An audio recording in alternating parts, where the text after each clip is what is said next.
দেবতাখুম বান্দরবান জেলার রোয়াংছড়ি উপজেলায় অবস্থিত। খুম অর্থ হচ্ছে জলাধার। দেবতাখুম মূলত তারাছা খালের একটি অংশ, যার দুই পাশে পাহাড় দিয়ে ঘেরা এবং গভীর পানির পাথুরে জায়গা। বান্দরবানে ছোট বড় অনেক খুম আছে, যেমন থানচির আমিয়া খুম, ভেলাখুম ইত্যাদি। তবে বান্দরবানে ঘুরে দেখার মতো যত খুম আছে তাদের মধ্যে দেবতাখুম সবার কাছেই জনপ্রিয়। এর কারণ হলো খুব সহজেই এই জায়গা থেকে ঘুরে আসা যায়। স্থানীয়দের মতে এই খুমের কিছু জায়গা প্রায় 50 ফুট গভীর। এই খুমের দুই পাশে রয়েছে বিশাল জঙ্গল। উঁচু পাহাড়ের কারণে খুমের ভিতর সরাসরি সূর্যের আলো পৌঁছায় না, তাই খুমের যত ভিতরে যাওয়া যায় ততই শীতল মনে হয়। জায়গাটি খুব শান্ত এবং কোলাহল মুক্ত। বাঁশের ভেলায় চেপে এই খুমের ভিতর যাওয়ার সময় পর্যটকদেরকে এক রোমাঞ্চকর অনুভূতি দেয়। এর পানিও বেশ স্বচ্ছ। দেবতাখুম সবসময় যাওয়া যায়, এক এক সময় এর এক এক রূপ। বর্ষাকালে পানি প্রবাহ বেশি থাকে আর শীতকালে কমে যায়। বর্ষায় পানি বেশি থাকে বলে যাওয়াটা কষ্টসাধ্য এবং পানির রং স্বচ্ছ থাকে না। এছাড়া বর্ষায় ফ্লাশ ফ্লাডের আশঙ্কা থাকে, সেই জন্য সবচেয়ে ভালো বর্ষা পরবর্তী সময়ে যাওয়া।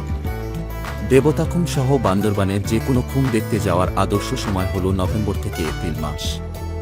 বান্দরবান থেকে বাসে করে রোয়াংছড়ি, তারপর সিএনজি নিয়ে কচ্ছপুতুলি যাওয়া যায়। বান্দরবান শহর থেকে রোয়াংছড়ির দূরত্ব 18 কিলোমিটার এবং রোয়াংছড়ি থেকে কচ্ছপুতুলির দূরত্ব 7 কিলোমিটার।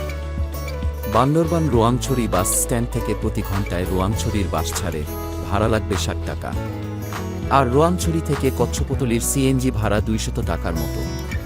তবে আপনি চাইলে বান্দরবান শহর থেকে সরাসরি জিপ অথবা সিএনজি রিজার্ভ করে কচ্ছপুতুলি চলে যেতে পারেন। জিপ ভাড়া 2000 টাকা। এক জিপে 12 জন বসতে পারবেন। রোয়াংছড়ি থানা ও কচ্ছপুতুলি আর্মি ক্যাম্প থেকে দেবতাখুম যাওয়ার অনুমতি নিতে হয়। অনুমতি নিতে জাতীয় পরিচয়পত্রের ফটোকপি জমা দিতে হবে। আর অনুমতি ফর্মের জন্য খরচ হবে 50 টাকা। দেবতাখুম যেতে আপনাকে গাইড নিতে হবে। কচ্ছপুতুলি অথবা রোয়াংছড়ি থেকে আপনি গাইড নিতে পারবেন। সারাদিনের জন্য গাইড খরচ 1000 টাকা। একজন গাইড একসাথে 100 জনের টিমকে গাইড করে। এর কম হলেও গাইডের জন্য খরচ একই হবে। গাইডের অন্যান্য খরচকে বহন করবে তা গাইড ঠিক করার সময় কথা বলে নেবেন। এছাড়া দেবতাখুমে প্রবেশ, লাইফ জ্যাকেট ও সেখানের ভেলা ব্যবহারের জন্য জনপ্রতি 150 টাকা খরচ হবে।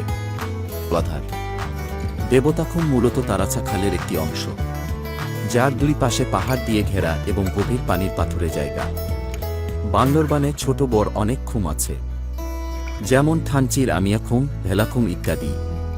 তবে বান্দরবানে ঘুরে দেখার মতো যত খুম আছে তাদের মধ্যে দেবতাখুম সবার কাছেই জনপ্রিয়। এর কারণ হলো খুব সহজেই এই জায়গা থেকে ঘুরে আসা যায়। স্থানীয়দের মতে এই খুমের কিছু জায়গা প্রায় 50 ফুট গভীর।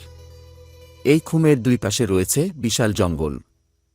উঁচু পাহাড়ের কারণে খুমের ভিতর সরাসরি সূর্যের আলো পৌঁছায় না, তাই খুমের যত ভিতরে যাওয়া যায় ততই শীতল মনে হয়। জায়গাটি খুব শান্ত এবং কোলাহল মুক্ত। বাঁশের ভেলায় চেপে এই খুমের ভিতর যাওয়ার সময় পর্যটকদেরকে এক রোমাঞ্চকর অনুভূতি দেয়। এর পানিও বেশ স্বচ্ছ। দেবতাখুম সবসময় যাওয়া যায়, এক এক সময় এর এক এক রূপ। বর্ষাকালে পানি প্রবাহ বেশি থাকে আর শীতকালে কমে যায়। বর্ষায় পানি বেশি থাকে বলে যাওয়াটা কষ্টসাধ্য এবং পানির রং স্বচ্ছ থাকে না। এছাড়া বর্ষায় ফ্লাশ ফ্লাডের আশঙ্কা থাকে, সেই জন্য সবচেয়ে ভালো বর্ষা পরবর্তী সময়ে যাওয়া। দেবতাখুম সহ বান্দরবানের যে কোনো খুম দেখতে যাওয়ার আদর্শ সময় হল নভেম্বর থেকে এপ্রিল মাস। বান্দরবান থেকে বাসে করে রোয়াংছড়ি, তারপর সিএনজি নিয়ে কচ্ছপুতুলি যাওয়া যায়। বান্দরবান শহর থেকে রোয়াংছড়ির দূরত্ব 18 কিলোমিটার এবং রোয়াংছড়ি থেকে কচ্ছপুতুলির দূরত্ব 7 kilometre. Bandarban Rowangchhari bus stand থেকে প্রতি ঘন্টায় রোয়াংছড়ির বাস ছাড়ে, ভাড়া লাগবে 60 টাকা। আর রোয়াংছড়ি থেকে কচ্ছপুতুলির সিএনজি ভাড়া 200 টাকার মতো। তবে আপনি চাইলে বান্দরবান শহর থেকে সরাসরি জিপ অথবা সিএনজি রিজার্ভ করে কচ্ছপুতুলি চলে যেতে পারেন। জিপ ভাড়া 2000 টাকা। এক জিপে 12 জন বসতে পারবেন। রোয়াংছড়ি থানা ও কচ্ছপুতুলি আর্মি ক্যাম্প থেকে দেবতাখুম যাওয়ার অনুমতি নিতে হয়। অনুমতি নিতে জাতীয় পরিচয়পত্রের ফটোকপি জমা দিতে হবে। আর অনুমতি ফর্মের জন্য খরচ হবে 50 টাকা। দেবতাখুম যেতে আপনাকে গাইড নিতে হবে। কচ্ছপতলি অথবা রোয়াংছড়ি থেকে আপনি গাইড নিতে পারবেন। সারাদিনের জন্য গাইড খরচ ১,০০০ টাকা। একজন গাইড একসাথে ১০০ জনের টিমকে গাইড করে, এর কম হলেও গাইডের জন্য খরচ একই হবে। গাইডের অন্যান্য ভিডিওটি ভালো লাগলে লাইক দিন, পেজটা ফলো করেন এবং শেয়ার করে সবাইকে দেখার সুযোগ দেন। ধন্যবাদ। দেলোয়ার হোসেন মেঘ।